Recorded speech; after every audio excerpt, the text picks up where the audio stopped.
وقت ورید دوین پالید یو آقا و یو خزمکار خو بید. آقا زاف دسته پشتد. یو مدو درگ که آغید گوشت نپیشن. خزمکار زره خود آغی را لومکن.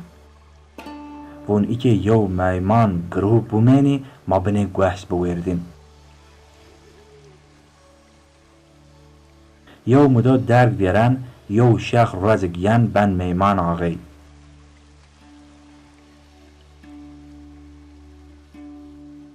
خزمکار زاف بیونشی.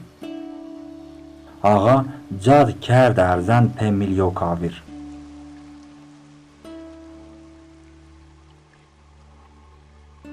و خزمکار رن کاویر پاجان. وقت شومد کاویر نو سر سینیا. خزمکار سینی بن ور شیخ نون رو. شیخ قالن فنالن خو اونجان دیار و شن گوشت سر. خزمکار پی براد چاقن خو سر نشان رو. و تماشه شیخ کن. شیخ گوشت وان. بنه گوشت سر سینیا مونن.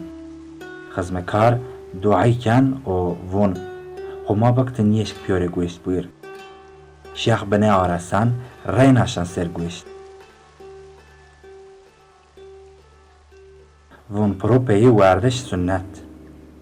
و دوما پرون پییز کن خود فکر وان. ذره سینید بنه استمونن. دما خزمکار سینید دو نریه بن ذره. اونیان اک بنه دسته سینید. آقا وانا خزمکار. وونشو لگه بیار و افندی دستین خوب بشو. خزمکار آو لگه اون آو کن دستون شیخ. شیخ دستون و فکر خوشوان. خزمکار دقت شیخ اونجان و شیخ پرسان.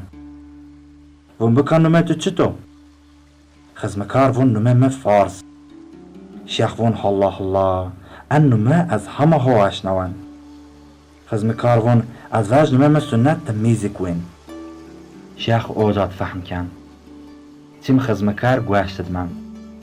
شیخ گیرن آقا را وون. آقا تیم خزمکار تو من. دقی همه کن دی یو دیگ ساره ببیرن بید ان خزمکار. نیو ان امش موان.